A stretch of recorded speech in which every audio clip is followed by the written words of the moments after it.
Welcome to the Hacking HR podcast featuring successful European SEOs and managing directors. In each episode, we uncovered how these visionaries turn their HR techniques into thriving businesses. Today, we have Thomas Kriebernegg, managing director and co-founder of AppRadar, a top app marketing agency from Austria. Hi, Thomas. Thank you for joining me today. Hi, Mary. Thank you very much for having me. Could you share more about your company? What is your core services and what's the mission of AppRadar as a company? Yeah, at AppRadar, we are helping mobile apps and games all around the globe to become more successful. How we're doing this is we are developing our own software, which is like a search engine optimization tool specifically optimized for mobile apps and for mobile games to identify how visible are they within app stores and how good are they being found all around the globe, as well as providing some guidance on what they can do to optimize the visibility of their apps and games. But also on top of that, we are operating an agency that is specialized in the area of app marketing, where we are doing more hands-on work and optimizing apps of our customers and helping them to become more successful on the one hand side through app store optimization, but also on the other hand side, we are an official partner with Apple, with Google, with TikTok, with Snapchat, and you name it. And we are setting up campaigns and optimizing campaigns in all of those networks for our customers. Wow, that's a lot. And as a managing director and co-founder, how did you came up with the idea of founding this company like AppRadar? Yeah, so the history of AppRadar is very much bound to my personal history, I would say. Yeah, so I've been working in the field of online marketing now nearly since 20 years. Whereas in the beginning, I was working in different B2B companies. Around about 12 years, I started to specialize in the area of app marketing. And I was working as a consultant in the beginning as a one-man show, but then more and more people were got to know me and were asking me for my services. And this was the time when I needed to scale up myself. And the only thing to do that was to found a company, to hire great people, and so to say, start a company that was offering the services that I was doing as a one-man show back then. And what work style do you have at AppRadar? Is it agile or do you have hierarchies or do you work remotely? Yeah, so first of all, I would say that on the one hand side, we have a kind of a hybrid team, which means that we have our headquarters based over here in Austria, in Graz, which means that some of the team people or some of the team members are also living here in Graz and they're coming to the office, but also not every day. So I would say that on average, something like 3 to 4 days per week that people are coming to the office. But we're also working together with freelancers and with supporters and with other team members all around the globe. And also, for example, working together with TeamUp, also with some really great talent from Georgia, who is also working at AppRadar. So which means that we have quite of a hybrid model, yeah, with one kind of centralized office, but people all around the globe working for us. And kind of how the company is structured is we have departments, but we try to keep it very flat and not too bureaucratic because this is, what enables agile and fast kind of communication. Okay, so working hybrid, can you share a hack for optimizing a hybrid work style? I think it can get really hard sometimes to like manage or stay in touch with your employees. So do you have this kind of techniques or hacks? Yes, exactly. So communication is very, very important, I would say. And kind of probably the hack is, I would say there cannot be too much communication, only too less communication. So this means on the one hand side that we're using internally at AppRadar Slack, where every team member is kind of connected and we're really using it as our main source of communication exchange, I would say. So therefore kind of everybody is online there. So that is great on the one hand side.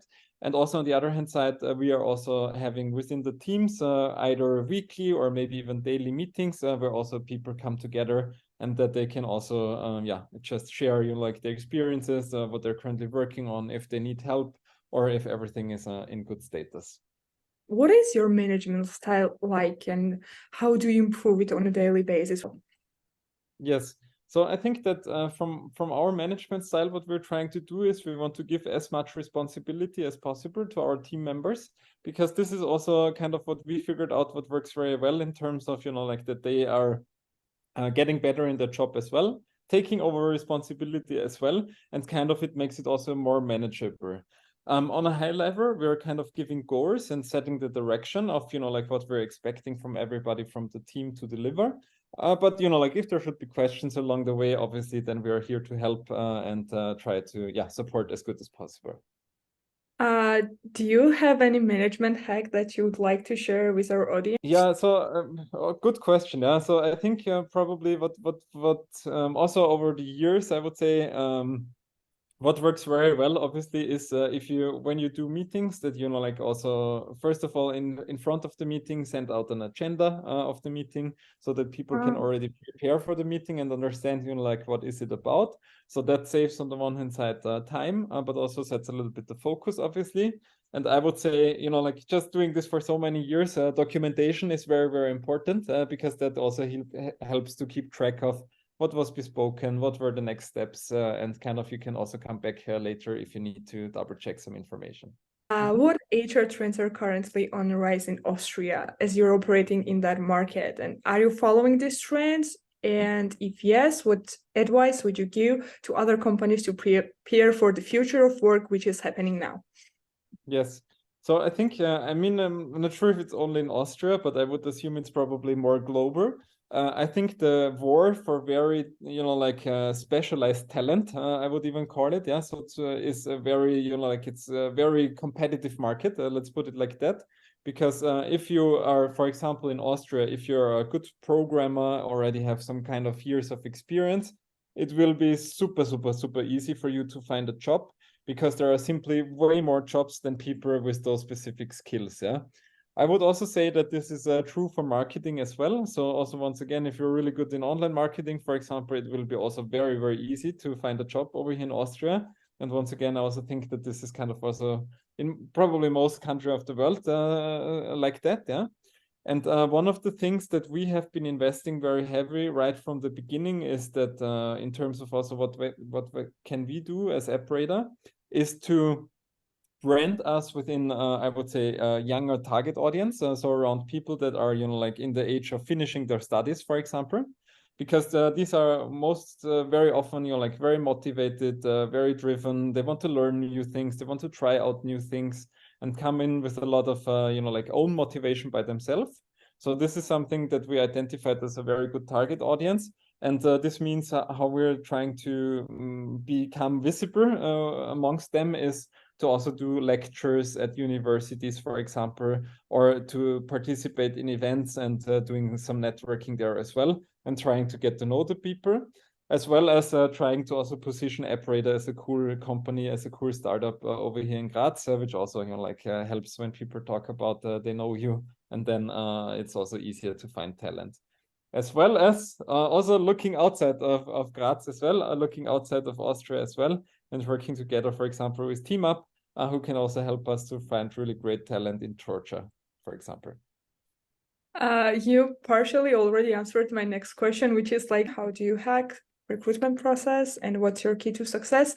Is from our conversation, I figured out you're trying to target more Gen Z who are just starting their careers, but maybe there's something else besides that.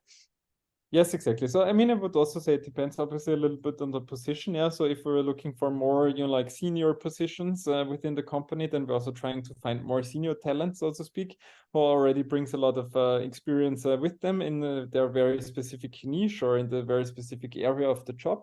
What we're doing there is, I would also say, kind of a combination between relying on inbound, which means that when we're setting up a new kind of job position, that people kind of apply for it. But we're also trying to do our best in, like tapping into our network, trying to find, and I would say like doing some kind of headhunting here as well, in terms of trying to identify good talent that is kind of connected to the network, asking for recommendations, asking for introductions, and also using this as a kind of a channel as well. Yeah. Let's move to the next part, which is talking more about like work culture. And what's your hack to support work-life balance for your employees? And do you think this has become the trend more in like recent years to support your employees' work-life balance and well-being? Yes, for sure. Yeah. I think that this is also kind of a global trend as well. Yeah. I think it's also like a little bit challenging with kind of our hybrid structure. Yeah.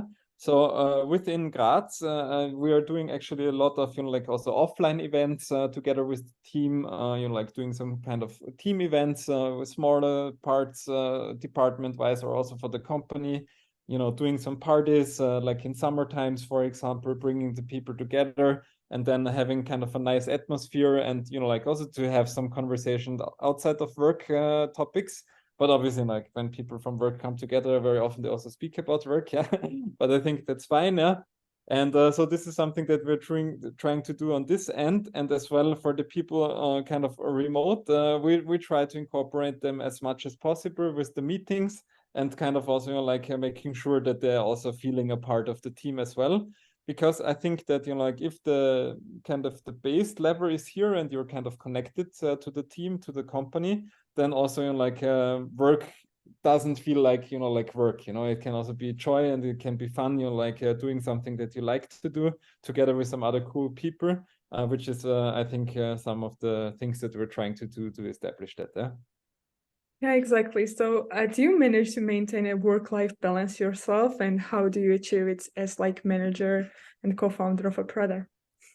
Yeah, that's a really great question. Yeah, I would say it comes in waves in some kind of way. Yeah, which means that there are, like now during the summertime, for example, like also we are very much depending also like on our customers. So if they are on vacation, this also means that it's a little bit less work for us to do.